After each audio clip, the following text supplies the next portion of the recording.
Hello, नमस्कार, आदाब, सत श्री अकाल और अस्सलाम वालेकुम। मैं हूं मोहम्मद अहमद काज़मी, लेकर आया हूं आपका पसंदीदा कार्यक्रम नज़र दुनिया पर। अफ़गानिस्तान में तालिबान की हुकूमत आने के बाद वहां मीडिया के लिए मुश्किल दौर शुरू हो चुका है। तालिबान ने एक महीना पहले 15 अगस्त को काबुल पर कब्ज़ा किया था और 8 सितंबर को नई कैबिनेट में मिनिस्टर्स के नामों का ऐलान किया था। आज काबुल से छपने वाले अखबार अफ़गानिस्तान टाइम्स ने एक नॉन गवर्नमेंट ऑर्गेनाइजेशन NAI के हवाले से एक रिपोर्ट जारी की है, जिसमें कहा गया है कि मुल्क के 34 में से 20 सूबों में पिछले एक महीने में 153 से ज़्यादा मीडिया आउटलेट बंद हो चुके हैं। साथ ही तोलो न्यूज़ चैनल की वेबसाइट पर आज ही पब्लिश हुई एक रिपोर्ट में बताया गया है कि तालिबान की सरकार आने के बाद सरकार की तरफ से मीडिया को खबर देने का सिस्टम मौजूद नहीं है, इसलिए जर्नलिस्ट्स को खुद ही कुछ खबरें खोजनी होती हैं। सरकार की तरफ से मिनिस्ट्रीज में मीडिया से बात करने के लिए जिम्मेदार अफसरों के ना होने की वजह से अखबार वालों के लिए काम करना मुश्किल हो गया है। अब से पहले हमने आपको बताया था कि 15 अगस्त को तालिबान के काबुल पर कब्जे के बाद तालिबान की सपोर्ट में वीडियो तैयार किए जाने का सिलसिला शुरू हो गया था, जिसके ज़रिए ये बताने की कोशिश हो रही थी कि हालात बहुत अच्छे हैं। एक खबर ये भी आई थी कि मीडिया ऑर्गेनाइजेशंस ने तालिबान की पसंद और नापसंद का ख्याल करते हुए अपने प्रोग्राम्स में तब्दीली कर ली थी। एपिसोड काफ़ी अहम है, आखिर तक ज़रूर देखें। आगे बढ़ने से पहले आपसे गुजारिश है कि अगर आपने अभी तक media star world YouTube channel subscribe नहीं किया है तो सब्सक्राइब कर लें और घंटी दबाना ना भूलें। और अगर आप हमें फेसबुक पर देख रहे हैं तो हमारे पेज को लाइक करें ताकि हमारी हर नई वीडियो की खबर आपको सही वक्त पर मिल सके। अगर हमारी खबर सच्ची और अच्छी लगे तो अपने व्हाट्सएप ग्रुप, फेसबुक, इंस्टाग्राम और ट्विटर अकाउंट पर ज़रूर शेयर करें ताकि मीडिया स्टार वर्ल्ड की खबरें दुनिया भर तक पहुंच सकें। आज की बड़ी खबर है कि अफ़गानिस्तान में तालिबान के कब्ज़े के बाद पिछले एक महीने में मुल्क के 34 में से 20 सूबों में 153 से ज़्यादा मीडिया आउटलेट्स ने काम करना बंद कर दिया है। ये खबर मुल्क में ओपन मीडिया को सपोर्ट करने वाली ऑर्गेनाइजेशन NAI के हवाले से काबुल से छपने वाले अफ़गानिस्तान टाइम्स में आज छपी है। रिपोर्ट में कहा गया है कि इन बंद होने वाली मीडिया आउटलेट्स में रेडियो स्टेशन, प्रिंटिंग प्रेस और टीवी चैनल शामिल हैं, जिन्होंने फाइनेंशियल प्रॉब्लम्स और बोलने की आज़ादी पर पाबंदी की वजह से काम करना बंद कर दिया है। अफ़गानिस्तान फेडरेशन ऑफ जर्नलिस्ट्स के वाइस प्रेसिडेंट हुज्जतुल्लाह मुजद्दिदी के हवाले से अफ़गानिस्तान की बड़ी न्यूज़ एजेंसी पशवोक ने बताया है कि अगर मीडिया का सपोर्ट करने वाली ऑर्गेनाइजेशन मीडिया आउटलेट्स पर ध्यान नहीं देती हैं तो जल्द ही हम मुल्क में बाकी मीडिया आउटलेट्स को बंद होते देखेंगे। इसी तरह अफ़गान नेशनल जर्नलिस्ट यूनियन के नुमाइंदे मसरूर लुत्फ़ी का कहना है कि इस ट्रेंड के जारी रहने से चिंताएं बढ़ी हैं। हम इंटरनेशनल संगठनों से इस प्रॉब्लम के हल के लिए फ़ौरन कार्रवाई करने की अपील करते हैं, नहीं तो जल्द ही प्रेस की आज़ादी और दूसरी इंसानी और शहरी आज़ादी का ख़ात्मा हो जाएगा।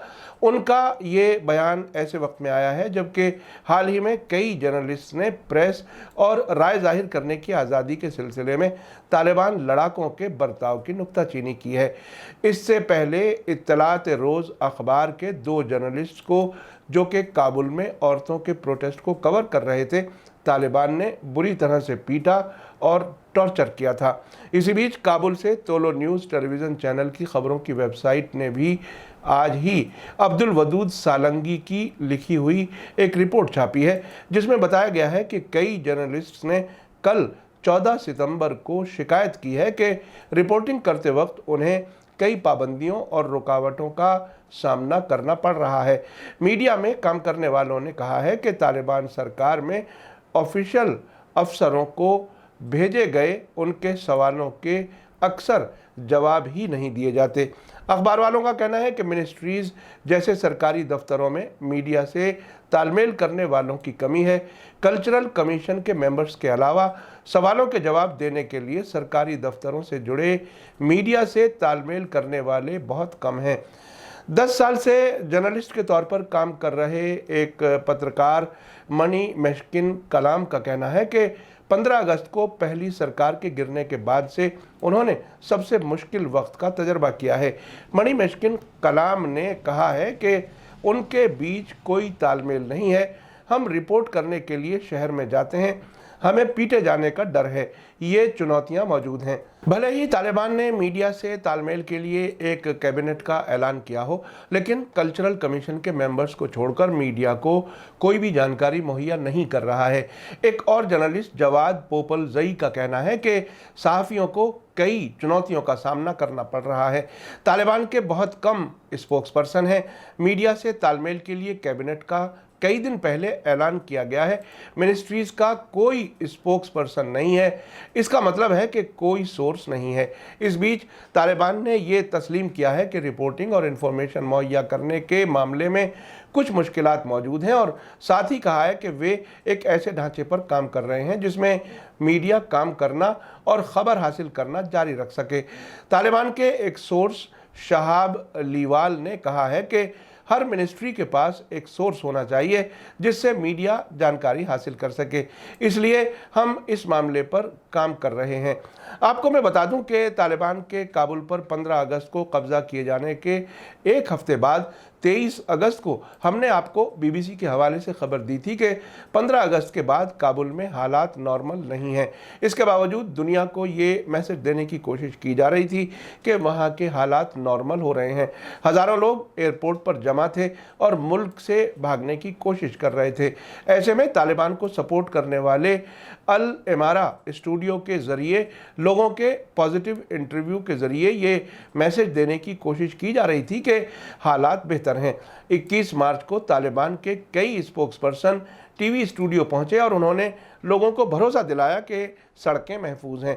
बीबीसी ने खबर दी थी कि 20 अगस्त को अफगानिस्तान के सरकारी टीवी चैनल पर एक पैगाम जारी किया गया और मुल्क के जवानों को होशियार किया गया कि वे इस्लाम के दुश्मनों के आगे ढेर होने से बचें। 20 अगस्त को जुमे की नमाज के बाद टीवी पर जारी वीडियो में एक मौलवी का कहना था कि इस मुल्क का आप पर हक है। हमारा मुल्क हमारी माँ की तरह है। एक माँ हमें पैदा करती है और दूसरी हमारी आध्यात्मिक यानी रूहानी माँ है। अफगानिस्तान पर तालिबान के कब्जे के बाद पहले जुमे की नमाज के दौरान दी जाने वाली तकरीर के लिए तालिबान ने मौलवियों को ख़ास इंस्ट्रक्शन यानी निर्देश जारी किए थे। इसमें कहा गया था कि वे अफ़गान लोगों को एक साथ मुल्क को बनाने के लिए जहनी तौर पर तैयार करें और दुश्मनों के प्रोपेगंडे को नाकाम करें।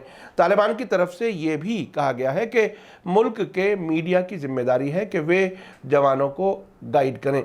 23 अगस्त को रिपोर्ट में कहा गया था कि एक तरफ जहां सरकारी टीवी चैनल मजहबी तकरीरों को चला रहा है, वहीं तोलो न्यूज़, हरियाणा न्यूज़ टीवी और वन टीवी जैसे प्राइवेट चैनल अपने नॉर्मल खबरों के प्रोग्राम चला रहे हैं। 23 अगस्त को ही रॉयटर्स न्यूज़ एजेंसी ने बताया था कि अफगानिस्तान के अल इमारा स्टूडियो का टीवी क्रू काबुल की सड़कों पर उतरा हुआ है और लोगों से बात करते हुए वो ये दिखाने की कोशिश कर रहा है कि लोगों की ज़िंदगियां अब नॉर्मल हो चुकी हैं। काबुल के सिटी सेंटर में अल इमारा का माइक्रोफोन लिए एक इंटरव्यू करने वाले ने पूछा, आपको कितना यकीन है? तो उधर से जवाब मिला कि 100% सिक्योरिटी अच्छी है, यहाँ कोई चोर नहीं है, हम बहुत खुश हैं। आपको याद दिला दूं कि 10 सितंबर को बीबीसी और कई मीडिया आउटलेट्स ने काबुल से खबर दी थी कि अफगानिस्तान में जर्नलिस्ट्स का कहना है कि 8 सितंबर को औरतों के प्रोटेस्ट को कवर करने की कोशिश करते हुए काबुल में तालिबान ने उन्हें पीटा, हिरासत में लिया और कोड़े मारे। ऑनलाइन जारी की गई तस्वीरों में इत्तलात रोज अखबार के 2 जर्नलिस्ट को राजधानी काबुल में गिरफ्तारी के बाद चोटों के निशान के साथ दिखाया गया है। उनमें से एक तकी दरियाबी ने बीबीसी को बताया कि उसे ज़िला पुलिस थाने ले जाया गया, जहां उसे लात घूंसों से पीटा गया। 8 सितंबर को बीबीसी की टीम को भी फिल्म बनाने से रोका गया था। दरियाबी इत्तलात रोज़ अखबार के फोटोग्राफर नेमतुल्लाह नकदी के साथ काबुल में प्रोटेस्ट को कवर कर रहे थे। बाद में उन्हें एक पुलिस स्टेशन ले जाया गया, जहां उनका कहना है कि उन्हें डंडों, बिजली के तारों और चाबुक से पीटा गया। कुछ घंटों बाद तालिबान ने उन्हें बिना किसी सफाई दिए रिहा कर दिया। दरियाबी ने काबुल में बीबीसी के रिपोर्टर सिकंदर करमानी को बताया कि वे मुझे दूसरे कमरे में ले गए और मेरे पीछे मेरे हाथ हथकड़ी लगा दी। मैंने अपना बचाव नहीं करने का फैसला किया क्योंकि मुझे लगा कि वे मुझे और भी बुरी तरह मारेंगे, इसलिए मैं अपने बदन के सामने की हिफाजत करने के लिए फर्श पर लेट गया। उनमें से 8 आए और उन्होंने मुझे पीटना शुरू कर दिया। लाठी, पुलिस की लाठी, जो कुछ उनके हाथ में था, उन्होंने मुझे बुरी तरह मारा। उन्होंने मुझे चेहरे पर लात मारी। उसके बाद मैं बेहोश हो गया, इसलिए वे रुक गए। वे मुझे दूसरी इमारत में ले गए जहां सेल थे और मुझे छोड़ दिया। दरियाबी ने कहा कि पिटाई के बाद वे बेहोश हो गए थे और करीब 2 घंटे के बाद उन्हें छोड़ दिया गया। मैं मुश्किल से चल पा रहा था, लेकिन वे हमें जल्दी चलने के लिए कह रहे थे। मुझे बहुत दर्द हो रहा था। फोटो जर्नलिस्ट नेमतुल्लाह नकदी ने कहा कि जैसे ही उन्होंने प्रोटेस्ट की तस्वीरें लेना शुरू की, तालिबान लड़ाकों ने उनका कैमरा छीनने की कोशिश की। नकदी ने न्यूज़ एजेंसी AFP को बताया कि तालिबान में से एक ने मेरे सिर पर पैर रखा, कंक्रीट से मेरा चेहरा कुचल दिया। उन्होंने मेरे सिर में लात मारी। मुझे लगा कि वे मुझे मारने जा रहे हैं। जब उनसे पूछा कि उसे क्यों पीटा जा रहा है, तो उसे जवाब दिया गया कि आप खुशकिस्मत हैं कि आपका सिर नहीं काटा गया। आपने देखा कि तालिबान शुरू से कह रहे हैं कि इस बार वो पहले जैसे नहीं रहे, लेकिन अब तजर्बा कुछ और ही बता रहा है। मीडिया आउटलेट्स का बंद होना, जर्नलिस्ट के साथ मारपीट करना, मीडिया के लोगों को सरकार की तरफ से खबर ना देना किसी भी मुल्क की तरक्की के लिए बड़ी रुकावट है। पिछले 1 महीने में अभी तक तालिबान की तरफ से ये नहीं बताया गया है कि मुल्क में सरकार बनाने के लिए क्या कोई इलेक्शन कराएंगे या नहीं, लेकिन इस वक्त जिस तरह से मीडिया के साथ उनकी तरफ से बर्ताव किया जा रहा है, वो कोई अच्छे इशारे नहीं हैं। इसी के साथ मुझे दीजिए इजाज़त। आज का एपिसोड कैसा लगा कमेंट्स में ज़रूर लिखें। थैंक यू, धन्यवाद, शुक्रिया। जय भारत, जय हिंद। मीडिया स्टार वर्ल्ड के और वीडियो देखने के लिए हमारे चैनल को सब्सक्राइब करें और सीधे नोटिफिकेशन पाने के लिए बेल आइकन दबाएं। और अगर हमारी खबर सच्ची और अच्छी लगे तो अपने व्हाट्सएप, इंस्टाग्राम, फेसबुक और ट्विटर अकाउंट पर ज़रूर शेयर करें।